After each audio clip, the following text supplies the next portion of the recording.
So there was a tragic face-off at a Family Dollar in Michigan where a security guard had asked one of his customers to wear a mask and notified her that she had to wear a mask or she couldn't shop at the store. And what happened turned into the security guard being shot. And I'll bring up the story here. Three people have been charged in the fatal shooting of a store security guard. Police say the victim was killed for enforcing a state-mandated face mask policy. Laura Podesta reports. A Family Dollar store in Flint, Michigan became a murder scene on Friday. Police believe a security guard, 43-year-old Calvin Munnerlin, was fatally shot in the head after he told shopper Charmel Teague that her daughter had to wear a mask before entering the store. The daughter did not have a mask. Charmel did have a mask, but the altercation ensued, and we believe she communicated with Larry Teague and Ramon Bishop, and they returned to the store, and the shooting occurred. Genesee County Prosecutor David Layton says his office has authorized felony warrants against the two men involved. Charmel Teague is reportedly under arrest. The community is now remembering the life of Munnerlin. So, the basic thing that happened, it didn't really go into it, but Charmel Teague left the store, and even though she was allowed to keep shopping, left the store, came back with Larry Teague, her husband, and Ramon Bishop, their son, 23-year-old, or her son, I should say. And the two men, the older men, Calvin Munnerlin and Larry Teague, got into a little bit of an argument. Basically, Larry Teague was like, told him, hey, you're disrespecting the females in my family. That's uncalled for, blah, blah, blah. And at that point, Ramon Bishop, the 23-year-old son, pulled out a gun and shot Calvin in the head and killed him instantly. Now, the thing I find ironic about this whole story, unfortunately, that it had to be this way, is that this is the first real violence we've seen due to PPE. And I don't know how many people I've seen the protesters going out and saying that we're under Orwellian order and the threat of violence for not wearing masks. And yet it turns out it's one of them that shot somebody who was advising them to wear a mask to keep other people safe, not just themselves. And that I find just so tragic and disgusting about the situation. A lot of the people who are angry that life isn't returning back to normal, I'm sorry, but it's not going to, okay? Just get over that right now. Because part of the reason why life isn't returning to normal is because of these kind of people. It's because of the protesters. And economically, I'm kind of with the protesters in the fact that they need help. The ones that need help, I get it. 100%. They need to go to work. They need to get some sort of money in.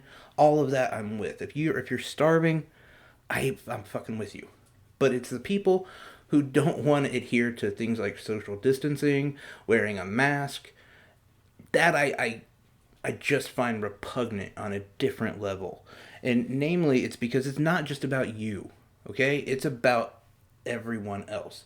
It is about the fact that this disease, this virus, as we're finding out, the strain we have is more contagious than the one in China. Fantastic. It might be leading to something called Kawasaki disease in children, which can basically cause long-term damage on their heart.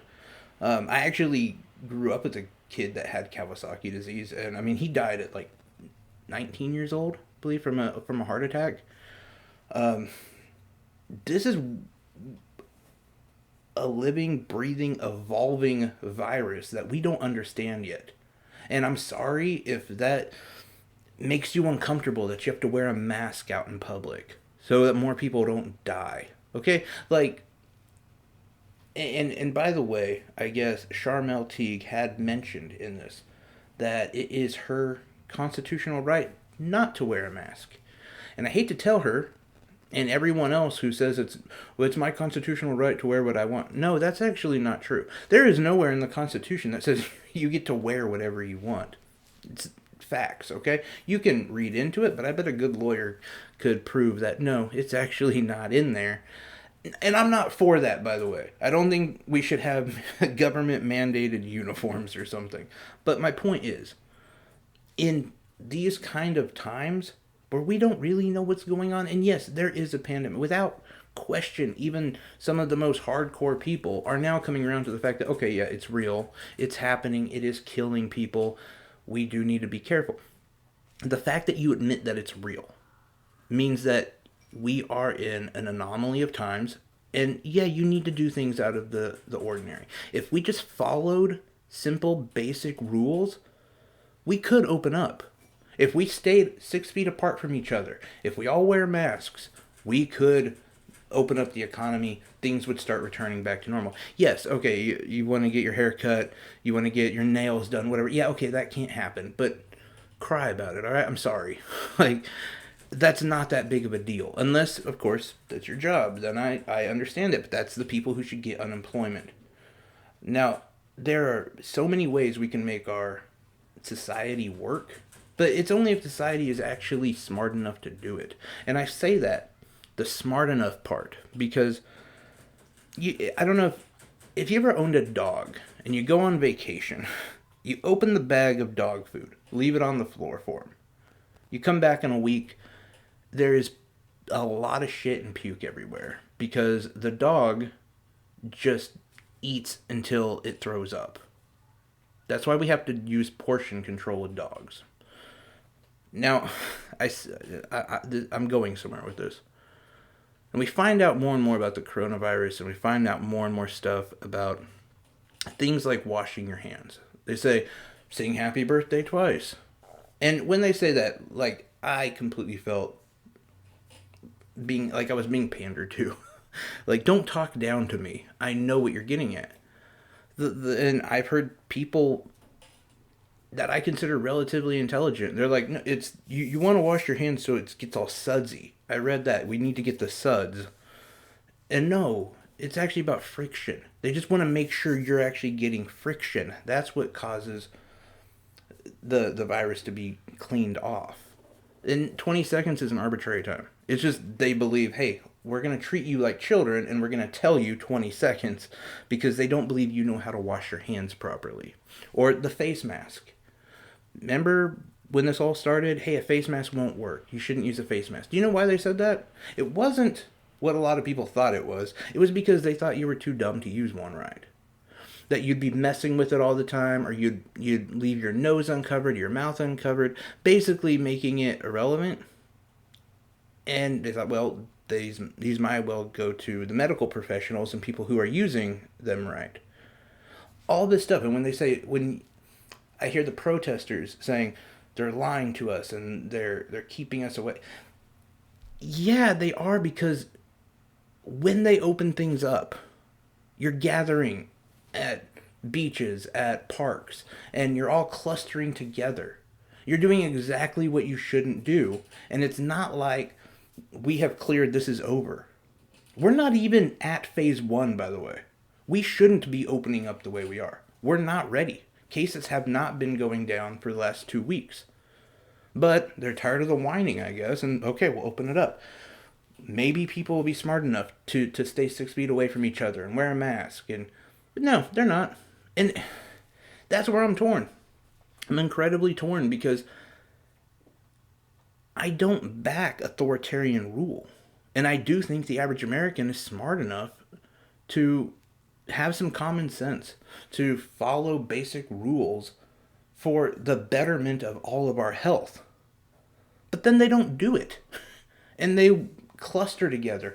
Or in situations, unfortunately, like this that happened, they get mad at each other and violence is spurned because somebody was supposed to be told to wear a mask.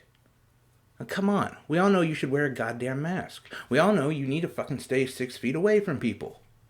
And I don't even understand, honestly, why people want to be clustered together. Social distancing has been fantastic for me. I love not having people up in my space. Who's for that? I really want to know who these people are who are like, man, I just love like being really close to people. It just feels good. What the fuck's wrong with you? You like being close to people? Ugh. The whole point is when you're gonna go off and you're gonna complain about authoritarian rule and the government controlling you and setting standards for you that you're supposed to follow, or not you'll be ticketed or maybe even jail time. Understand that all of that was because of you. Obviously not my listeners, but the protesters, the people who are not following directions. They asked nicely at first. You remember? At first, it was, stay 6 feet apart, wear masks. And that's how this happens. And then when we stop, and trust me, we're probably going to get shut down again. Because people aren't doing any of that. And that's the way a lot of times authoritarian governments become authoritarian governments.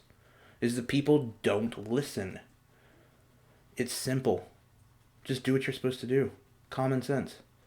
I don't care if you don't believe it's real or you have some sort of weird ideology about the whole damn thing.